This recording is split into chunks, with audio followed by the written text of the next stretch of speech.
Olá, tudo bem? Estamos aqui de novo, reiniciando mais uma jornada do EAD O Milagre da China, agora com as aulas adicionais. E nós não ficamos surpresos, inclusive, com o resultado da enquete, ao qual os internautas acabaram escolhendo de forma disparada Hong Kong como o primeiro tema a ser abordado nessa nova rodada.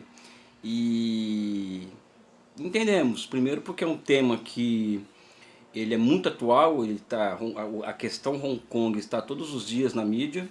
A questão Hong Kong ela envolve uma série de determinações de ordem política, de ordem econômica, de ordem geopolítica, de ordem histórica, não é? E também de ordem principalmente de soberania nacional, tá? Eu costumo dizer que essa discussão ela acaba que às vezes não sobrevivendo a 5 minutos de conversa quando nós colocamos na pauta o Tratado de Westfália de 1648, que é um tratado que os especialistas em relações internacionais e geopolítica atentam como um tratado que ordena as relações entre os Estados nacionais europeus e que acaba servindo como um meio de mediação até hoje de contendas entre os países, né? E os próprios Estados nacionais, quando eles se constituem, principalmente o pós descolonização entre as décadas de 40 e 70, todos esses países que se descolonizaram acabam adentrando a uma chamada ordem westphaliana. Inclusive a China, com a Revolução de 49, ela também acaba adentrando a um sistema internacional pela qual ela não tinha conhecimento por conta da sua civilização milenar e também porque ela acaba sendo levada meio que à força a uma ordem internacional não criada por ela.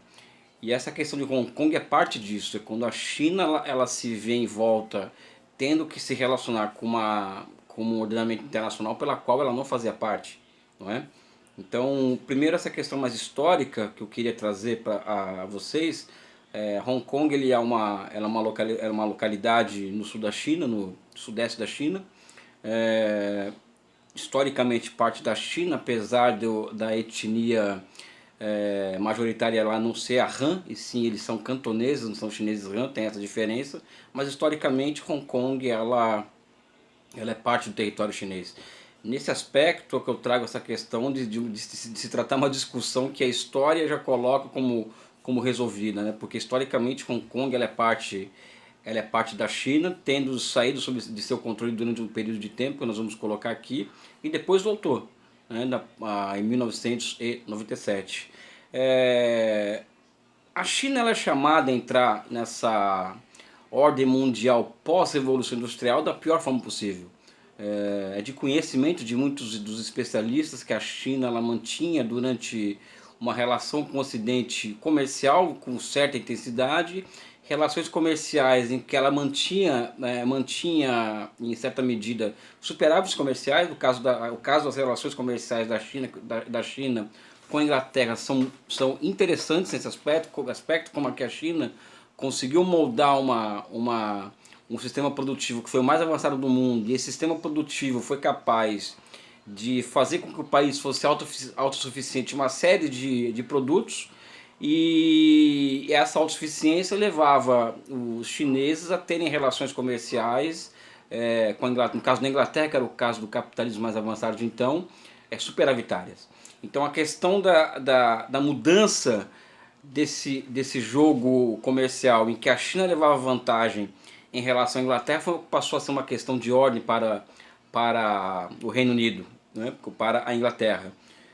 Várias tentativas de oferecimento de produtos aos chineses por parte da Inglaterra como forma de balancear essa relação comercial, elas foram muito negadas pelo Império Chinês.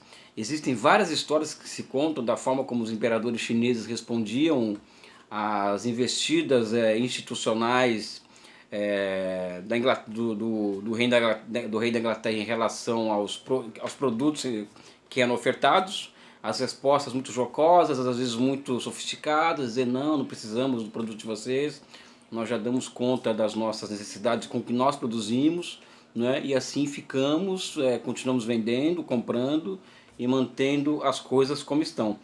Porém, aí vem uma discussão de que se a China, por que a China não fez uma revolução industrial, apesar de ser o país mais avançado do mundo até então, ter sido o primeiro PIB do mundo durante 500, 600, 700 anos, tem esse conjunto de dados da Madison que são super interessantes nesse aspecto, mas existe uma discussão de por que a China não ter sido o país que fez uma revolução industrial, apesar de ser o país mais avançado do mundo. A minha resposta é um pouco contrária, né? Não fez justamente por ser mais avançado, né? Mas enfim, é uma outra discussão essa. Mas a verdade é que a Inglaterra ela passa a empreender uma forma alternativa de contrabalancear essa balança comercial, e a forma como os ingleses encontraram foi a partir de tráfico de ópio produzido na Índia, basicamente na Índia, e sendo introduzida na China a partir do porto de Hong Kong e também por outras portas de entrada, né? O que acontece é que esse tráfico de ópio da Inglaterra para a China foi não somente contrabalanceando as reservas, a balança comercial, mas também levando a sociedade chinesa a uma completa desmoralização no sentido moral, no sentido, vamos dizer assim, da capacidade de assertividade daquela sociedade de lidar com o inimigo, capaz de usar armas, vamos dizer assim, tão poderosas e tão amorais ao mesmo tempo, não é? Então o ópio ele foi se transformando em uma desgraça nacional para a China, a ponto de 1 a cada 4 homens chineses terem sido viciados em ópio, e a ponto de a sociedade ser incapaz de reagir àquela situação. Tanto é que o período que se inicia em 1839, que é a Primeira Guerra do Ópio, até a Revolução de 1949, é considerado como o século de humilhações, o século em que a China era um homem doente da Ásia. Enfim, os chineses até hoje se ressentem muito daquela situação. A China reage a essa situação de tráfico de ópio, da entrada de ópio no país. Inclusive tem um livro que tem dados interessantes sobre o tráfico de ópio na China, que é o In Search for Modern China, do Jonathan Spence, que é um clássico da literatura para os sinólogos, é um clássico de 1990 esse livro, mas que tem dados interessantes sobre o tráfico de ópio à China. Mas a verdade é que a China reage às guerras ao tráfico de ópio no país, reage militarmente. A resposta inglesa é militar, e a resposta militar inglesa ela é avassaladora, né? Um outro ponto, a Inglaterra ela entre outras institucionalidades que aquela Revolução Industrial foi construindo, uma delas foi a instituição de uma grande marinha de guerra, uma capacidade militar muito grande, capaz, por exemplo, a Inglaterra manteve colônias no mundo inteiro durante 100, 150 anos, e Hong Kong foi uma delas. A China é derrotada militarmente e humilhada nessa empreitada contra o tráfico de ópio. Dessa empreitada, a China foi obrigada, no Tratado de Nanquim de 1842, a ceder Hong Kong à Inglaterra, né? Depois, em 1861, a chamada Península de Kowloon é incorporado também à concessão inglesa, que já era Hong Kong, e no final do século XIX, os chamados novos territórios eles são abarcados no tratado da China com a Inglaterra, um tratado esse que previa uma concessão desses novos territórios, que inclui Hong Kong e Kowloon, durante 90 e poucos anos, né? Um tratado de 90 e poucos anos, eu certamente 99 anos. E essa concessão venceria em 1997, quando se previa a volta desses novos territórios à China. Pois bem, o século XX passou, e o mais curioso é que mesmo o governo revolucionário de Mao Tse Tung, com toda aquela retórica anti-imperialista, eles nunca colocaram em questão a soberania inglesa sobre Hong Kong. Eles tratavam aquilo como uma questão que a história iria resolver em seu devido tempo. Esse tempo ele foi chegando, né, a ponto de que em 1982 Deng Xiaoping ele já emitiu o primeiro sinal a Margaret Thatcher na Inglaterra de que a China estava a fim de conversar sobre a questão de Hong Kong. Estava chegada a hora de se chegar a um acordo para o retorno de Hong Kong à China, e o momento era aquele.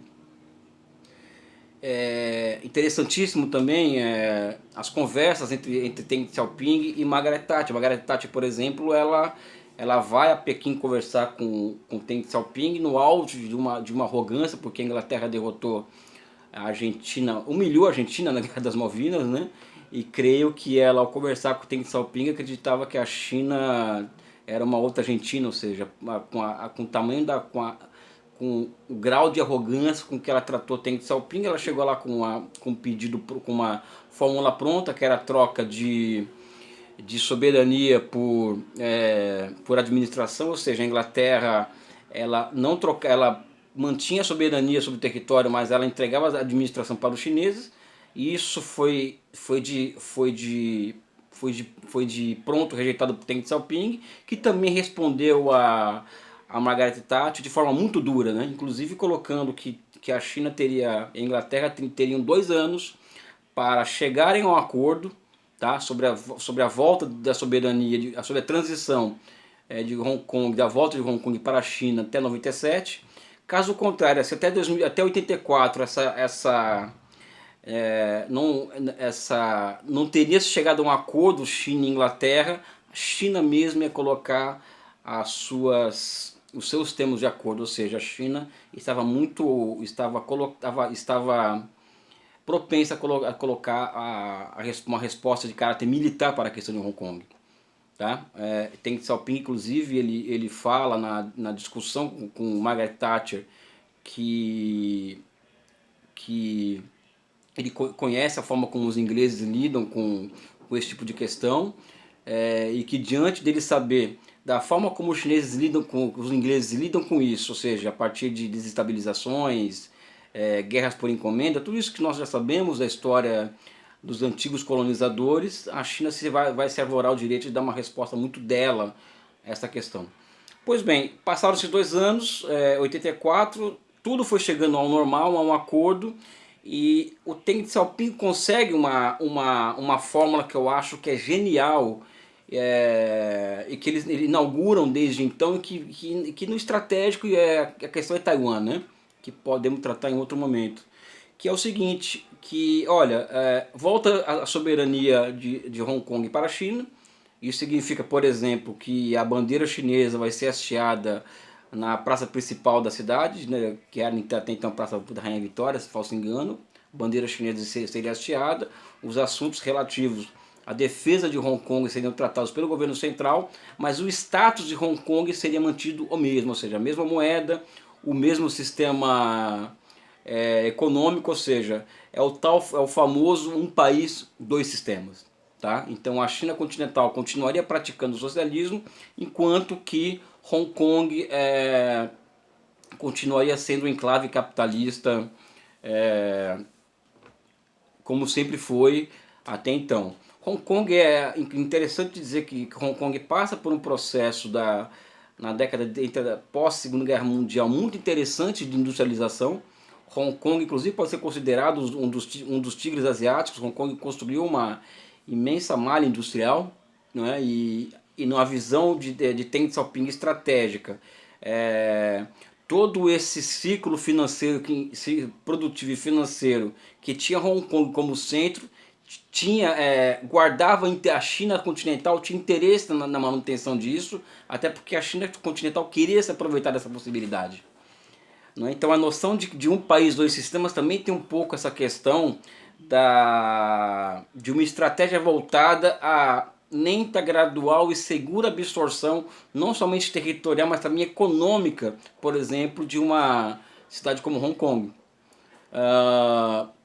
Não é à toa, por exemplo, nós falamos isso na aula sobre a instalação das zonas econômicas especiais, que uma dessas zonas econômicas especiais ela foi construída ao lado de Hong Kong, né, que é Shenzhen, que hoje é uma cidade que está muito na frente de Hong Kong, né, em todos os aspectos. E que Shenzhen ela foi criando uma zona de convergência econômica com Hong Kong, em que praticamente Hong Kong foi, do ponto de vista produtivo, foi completamente absorvido pela China. Então existe um processo de transferência maciça de capital produtivo de Hong Kong para a China na década de 80 e 90. Né? Então esse é um ponto interessante do debate, ou seja, Hong Kong ela deixa de ser parte da China por conta de uma guerra do ópio, ela volta ao controle chinês após um processo duro de negociação com a Inglaterra, e depois a China ela consegue absorver Hong Kong do ponto de vista econômico. Tá? E aqui vem questões mais profundas ao debate que vale colocar. Hong Kong, por exemplo, passou por um processo, como já descrito aqui, de transferência de produção industrial para a China, ou seja, passou por um processo de desindustrialização. Ao lado disso, também alimenta muito essas revoltas em Hong Kong, vamos dizer assim, essas manifestações. O fato de Hong Kong ela ter sido deixado, foi perdendo seu status de centro financeiro na Ásia, em detrimento de Xangai, de Shenzhen e de mesmo Tóquio, outros centros financeiros. Hong Kong foi deixando de ser o que era antes. Hong Kong, como era um país uma área soberana do ponto de vista econômico, a China continental não tem como interferir nesse tipo de assunto. Mas Hong Kong passou por um processo de últimos 10 anos em que mais de 20% da população adentrou a linha da pobreza, ou seja, Hong Kong as pessoas estão mais pobres de 10 anos para cá, enquanto Hong Kong ao mesmo tempo é a terceira ou quarta cidade do mundo com o maior número de bilionários. Então Hong Kong ela tem desequilíbrios econômicos e sociais muito grandes, cuja solução, é uma opinião particular e assim, em cima de estudos que eu também tenho feito sobre isso, a solução econômica de Hong Kong passa por uma recolocação de seu lugar dentro do Vale do Silício chinês, que é hoje que ela é centrada em Shenzhen. Inclusive o governo chinês durante algum tempo negociou essa solução econômica para Hong Kong, ou seja, Hong Kong ela via um grande pacote fiscal de 300 bilhões de dólares, ela retomaria o seu lugar de praticamente capital daquela região da Ásia, né, a partir de uma incorporação naquela zona produtiva, imensamente produtiva, que incorpora Shenzhen, Zhuhai, aquela ponte de 50 quilômetros, enfim, Hong Kong como parte desse todo o complexo que é esse Vale do Silício chinês criado desde a década de 90. E as manifestações, essa contenda que acontece a partir do ano passado, a partir de 2019, levou a paralisação desse projeto. O que está acontecendo com Hong Kong hoje? Tá? Primeiro que sempre foi uma zona de tensão. Apesar de ser parte da China e sob o ponto de vista que leva em conta as leis internacionais, Hong Kong é parte inalienável do território chinês, assim como a Califórnia dos Estados Unidos, assim como São Paulo do Brasil, e que, portanto, o destino de Hong Kong é um assunto que interessa somente, que é algo que deve ser endereçado somente ao governo chinês, ao governo e à autoridade da República Popular da China. Não é? Então, o que se estabelece sobre Hong Kong, essa soberania chinesa Hong Kong, talvez seja a mesma forma como os americanos lidarem com a Califórnia ou o Brasil com o Rio de Janeiro, ou seja, com qualquer região de um país cujos movimentos de secessão ganham muita força, é aplicada a Lei de Segurança Nacional, existem leis voltadas contra esse tipo de ação em qualquer país do mundo. Então a China não é uma realidade, não é vamos dizer assim, uma anomalia das relações internacionais. A questão é que a China Hong Kong ela vem se transformando ao longo dos últimos 10 anos em um centro de lavagem de dinheiro de chineses do continente, né? E não somente isso, os chineses do continente lavam dinheiro em Hong Kong e fogem para Hong Kong. Uma lei que permitiria a extradição de por exemplo, de quem cometesse crimes na China e que fugisse para Taiwan, uma lei que permitisse a extradição desse tipo de pessoa para a China foi colocada em discussão, e a colocação dessa lei em discussão levou aos estratos sociais hongkongueses que são contra a soberania chinesa a se levantarem contra o regime chinês. Então essa é um pouco o pano de fundo, a aparência daquele processo que está há quase 1 ano, 2 anos, que não se encontra uma solução para essa questão. A reação chinesa foi clássica, os chineses simplesmente não fizeram absolutamente nada. Retirou-se da pauta isso, né? O governo central chinês não se envolve naquelas questões de Hong Kong, os protestos foram seguindo, a cidade sendo dilapidada do ponto de vista material, ficando praticamente ingovernável a cidade por conta dos protestos, e o governo chinês não se manifestou desde então, manteve uma postura de certa equidistância, somente certa equidistância. Evidente que o governo chinês fez grandes movimentos militares, levando observadores para Shenzhen, para monitorar o que acontece em Hong Kong. Isso ali é uma questão, envolve questões geopolíticas muito sensíveis, porque ali está próximo do Mar do Sul da China, e o Mar do Sul da China hoje é um dos pontos uma das zonas mais quentes do mundo, não é? E esse ano, na Assembleia Popular Nacional, votou-se a possibilidade de execução de uma lei de segurança nacional voltada a todos aqueles que se insurgissem contra a soberania chinesa sobre Hong Kong e qualquer território do país. E isso tem levantado discussões que, sob um ponto de vista particular, sem o menor fundamento. Afinal, Hong Kong é parte da China, não é? Como a eleição esse ano dos Estados Unidos, e Hong Kong tem um tratado de acesso especial ao mercado americano, os Estados Unidos têm usado essa interferência chinesa nos assuntos de Hong Kong como se isso não fosse possível, né? Como se Hong Kong não fosse parte da China, para elevar o tom de uma retórica anti-China, ou seja, colocar a China como a líder de um mundo não democrático, de um país que não respeita os direitos humanos, e que o caso de Hong Kong é mais um desses casos em que a China demonstra não ser muito afeita à democracia, aos direitos humanos, enfim, toda essa pauta, essa agenda que nós conhecemos já há muito tempo. Qual que é a minha opinião sobre isso, né? A minha opinião não é pró-China, ou ser a favor da China ou contra a favor. Eu acho que é obedecer às regras internacionais, ou seja, cada país ele é soberano sobre o seu próprio território.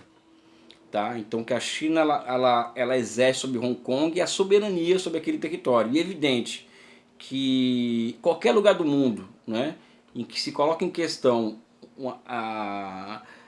uma parte do território, se coloque contra o governo central e contra a autoridade do governo central, o governo central vai agir de maneiras que podem diferir de grau, de intensidade, mas vai agir. Isso seria no Brasil, seria nos Estados Unidos, em qualquer lugar do mundo. Então eu acho que é um assunto que interessa somente aos chineses. Aliás, que diz respeito somente aos chineses. Tá? Também existe uma questão que eu gostaria de trazer, que eu já coloquei aqui, que envolve o destino de Hong Kong, né? Porque Hong Kong precisa de uma solução econômica. Hong Kong deixou de ser a joia da coroa, de ser uma mini Singapura, uma potência industrial, um centro financeiro privilegiado, para se transformar em uma das sociedades mais desiguais do mundo, em uma sociedade altamente decadente do ponto de vista socioeconômico, e isso precisa de uma solução. E certamente essa solução não passa por Londres e não passa por Washington, ela passa por Pequim. Tá? E eu retomo aqui o que já foi dito, né? A incorporação de Hong Kong dentro dessa imensa zona que vai de Hong Kong, Shenzhen, Zhuhai, e que demanda recolocar Hong Kong como um esteio de um grande território, uma grande zona, vamos dizer assim, de alta produtividade do ponto de vista econômico, de alta tecnologia, e que vai se tornando cada vez mais o núcleo manufatureiro 5G do mundo, que é Guangdong, aquela província chinesa do qual Hong Kong está grudada, usando esse termo, né? Então, a solução passa por isso. E também a outra solução para Hong Kong, aí é uma coisa que é básica, é os estrangeiros deixarem de se imiscuir nos assuntos daquela região. Tá? Existe toda uma discussão que é muito ocidental sobre democracia, sobre ditadura, sobre valores, que não é toda a sociedade que absorve essas discussões. Não é? Os valores civilizatórios chineses eles são diferentes dos ocidentais. Tá? A forma como os chineses enxergam o mundo e enxergam a si mesmos, principalmente após o século de humilhações pela qual ela passou, do qual inclusive ela foi uma vítima, entre aspas, de uma guerra voltada à legalização do comércio via comércio de drogas, né? Isso é bom que se diga, né? Então a China tem uma visão dessa história dela. Então as decisões que a China toma em relação a Hong Kong é baseado em lições históricas que foram muito duras de serem empreendidas, né? De serem, vamos dizer assim, assimiladas pelo povo chinês. Então quando os chineses percebem, por exemplo, essa obsessão dos americanos, essa obsessão dos ingleses por aquele território, em certa medida que o que vem na cabeça do povo chinês, eu falo do povo que o povo chinês nesse aspecto tem uma visão de soberania e de nacionalidade muito mais profunda do que a nossa aqui no Brasil. Né? O que vem na cabeça deles é o que? Eles querem de volta aquele país, o doente da Ásia, o século de humilhações, enfim. São essas questões assim que acreditamos terem relação direta quando o assunto é Hong Kong. 26, 27, 28 minutos é muito pouco para tratar de um tema, mas eu acho que aqui as linhas gerais nós conseguimos tratar de forma um tanto quanto ampla, porque é um tema que é complicado, é um tema que guarda polêmicas, é um tema que guarda opiniões, mas se partimos de uma visão histórica, de uma visão de soberania, fica muito mais fácil ter um juízo menos de valor e mais histórico sobre uma questão que é basicamente histórica, né? Que é a questão de Hong Kong. É isso e voltamos a nos encontrar em breve. Um forte abraço.